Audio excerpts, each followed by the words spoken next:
Well, we're off to an interesting start this morning. So as we were coming into the mall today, well, my mother works at the jewelry booth that also repairs watches and all that. So at the booth right next to ours, somebody tried to rob the booth. So here's what happened. From what I heard, the robber came in, tried to jump into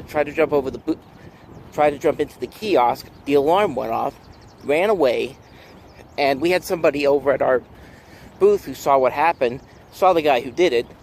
The mall police that are in here came up to the booth and asked him questions. And asked the guy that we work with over at in the booth the questions about, what did he look like, what was he wearing, all that kind of stuff. Turns out what happened then, right where the police were there, the same guy came back to that booth that was right next to ours, tried to rob it again, with the cops there asking the questions with the guy at our booth. And I'm thinking to myself, when I heard the story, man, that's one of the things I hate that Jay Leno's not on TV anymore, because that certainly would have been a guy that would have been on Stupid Criminals. Because, I'd never stolen anything in my life, but common sense should probably tell you that if you try to rob somebody's place or at a kiosk and all that, you don't return 5 minutes later when the cops are right next door to the guys working with the people who saw you do it to find out who.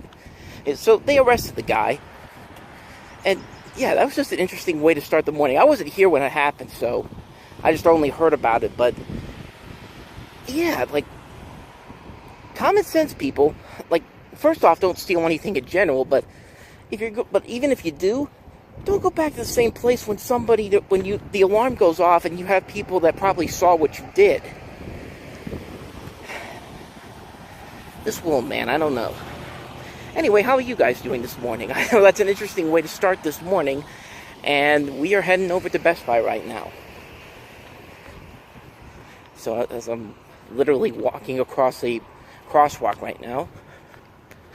But yeah, that's an interesting way to start this morning.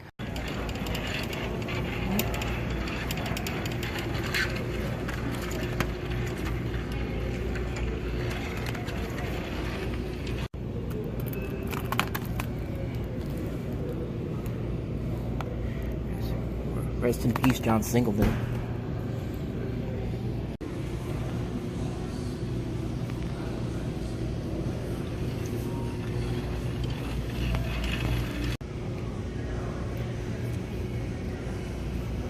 R.I.P. Iron Throne.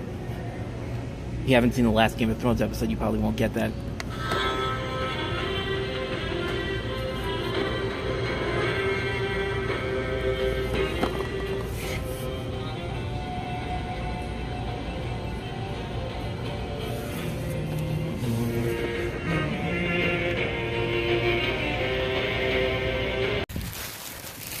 Alrighty, folks, I just came out of Best Buy, and the three things I bought, the three things that I showed you, the things that I bought, this was the main reason I went there today, because How to Train Your Dragon: The Hidden World came out today. One of my favorite movies of the year, was my favorite movie of the year until I saw Avengers Endgame, which currently, right now, is my favorite film of the year. I'm a little disappointed with the price. It was $25 on sale. The regular price on this was $28, so kind of a little expensive, but you know what, I got it, so, because if I go to Barnes & Noble and it's not there, then I'm going to be pissed off again.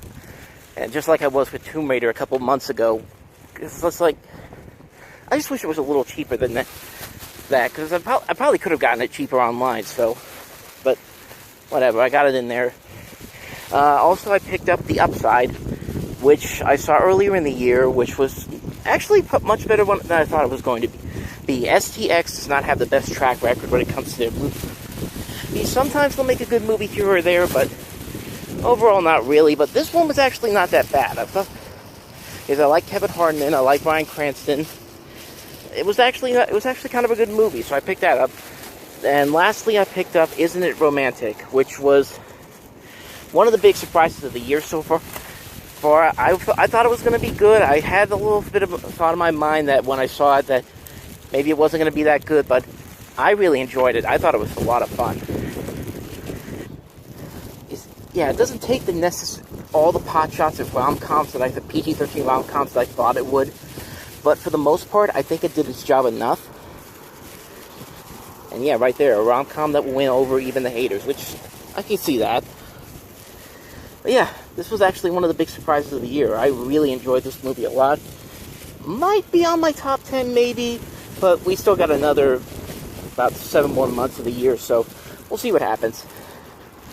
Anyway, let's head over to Barnes & Noble next. It's a good thing I went and picked it up at Best Buy instead of in here.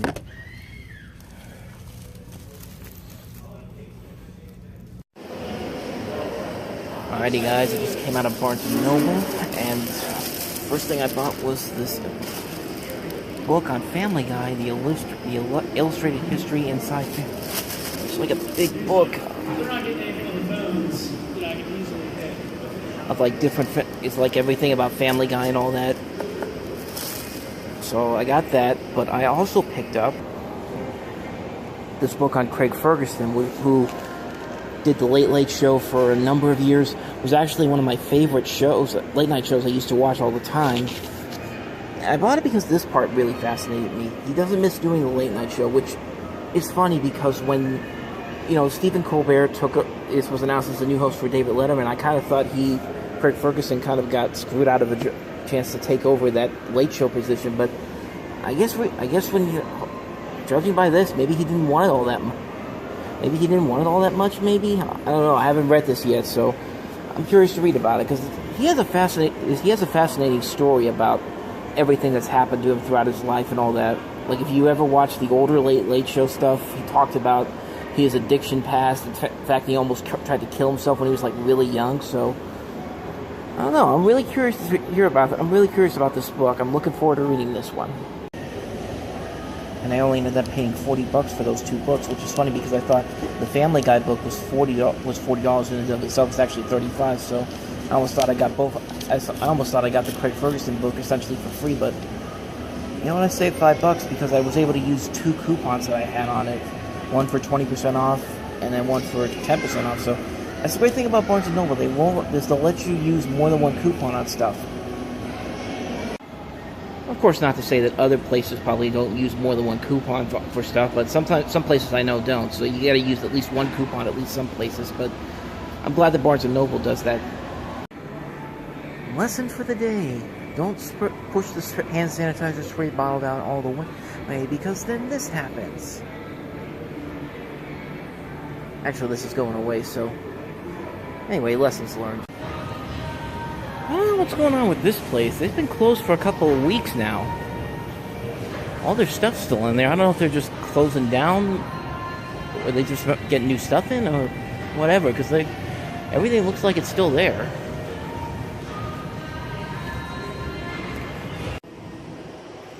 Please don't be bad. Please don't be bad. Please don't be bad.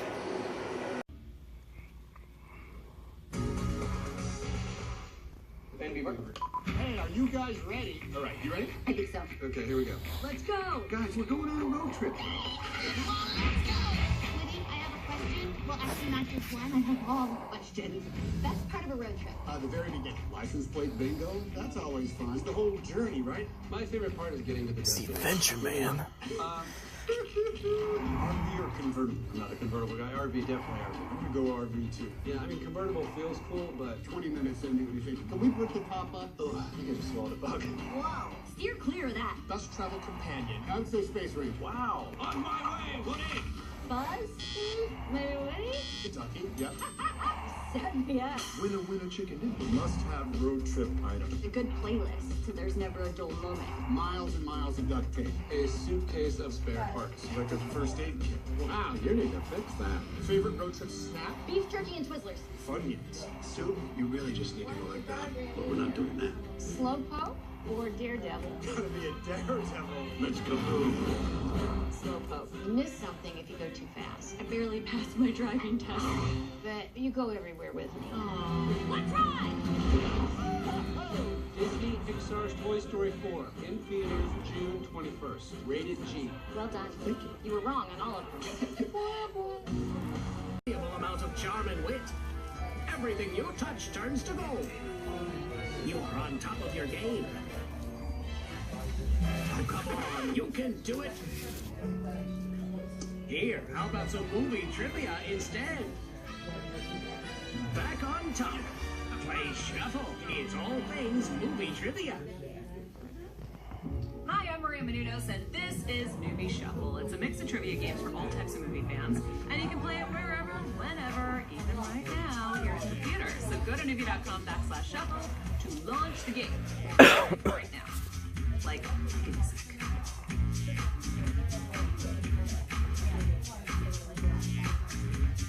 How do you know all this stuff? Now you could go pro. Not gonna be me, but you're pretty good for these people. 3, 2, 1, time is up. Thank you so much for playing Movie Shuffle. Now, concentrate on all the other fun stuff from Movie coming your way. Charmin is giving you this opportunity to go now, before the show starts. Charmin, the unofficial sponsor of the pre-show Go. Well, that was actually a lot more fun than I thought it was going to be. You know, I went into this with mostly moderate expectations. I wanted it to be good. I didn't want it to be terrible. I heard some bad things about it throughout people, but yeah, for the most part, I really enjoyed it. I like the unique little spin that they put on here. Not everything about it worked. Like I always say, nothing ever tops the original. This one certainly does, but for the most part, I enjoyed it. You know, Will Smith I thought was good as the genie. I liked Aladdin. I liked Jasmine. Didn't like Jafar, though. I thought he was kind of the weakest of the characters in here. It's very hit and miss for the most part. Like, I wouldn't put this up there with, like, The Jungle Book or Cinderella as the best of these live-action Disney adaptations, but certainly beats the crap out of stuff like Beauty and the Beast or the Alice in Wonderland movies. So, yeah, I pretty much enjoyed this one.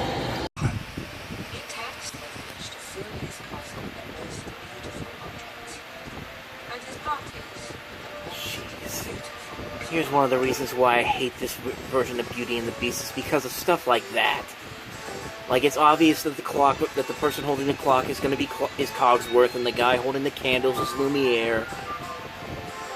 You gotta be smarter than that in those movies. Aladdin didn't do that.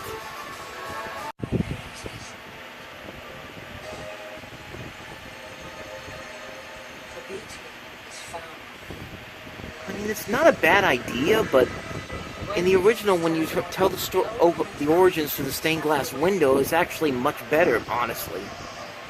Like, it's cool to see this in real life, but you gotta serve a purpose here.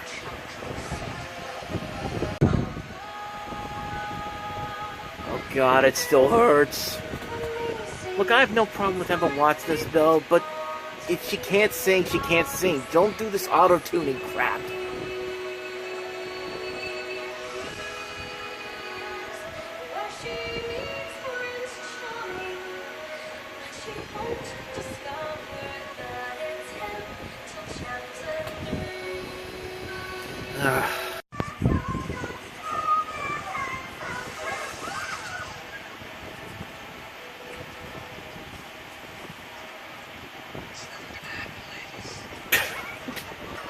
Okay, I gotta admit, that's actually kind of funny.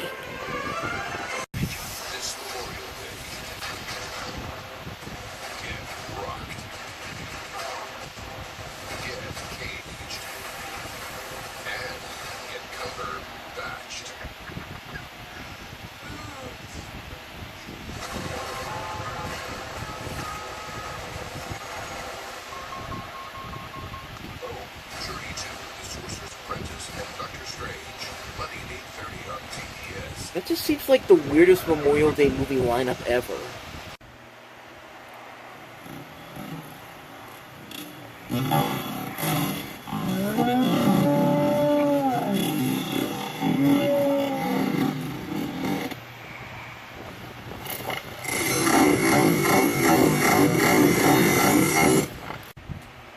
In all honesty, it's funny that this is in slow motion, but I've been down this road before so many times, stacking DVDs up so many times, and then all of a sudden they just start tipping over. I can relate to this. It's still funny, though, in slow motion. And in fast motion, too.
It's actually a pretty good deal.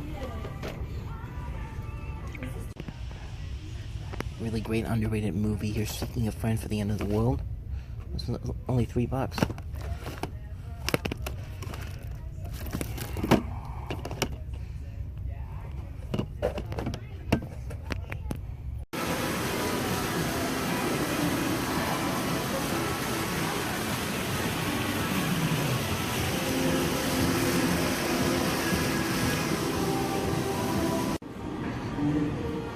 God, it only seems like a few months ago this whole section was vibrant.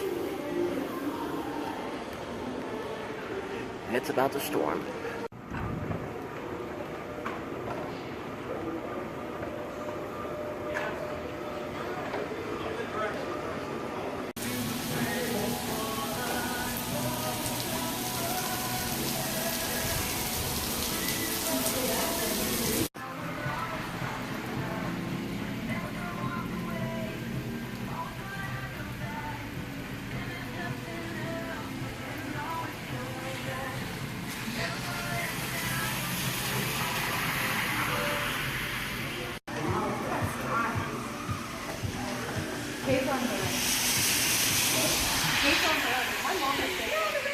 What? I'm looking. One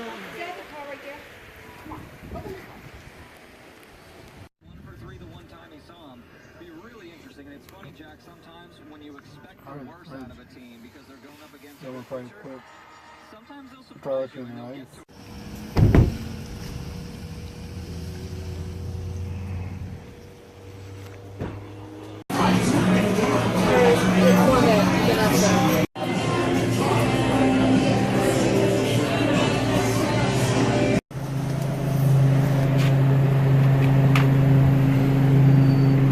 Oh dear God.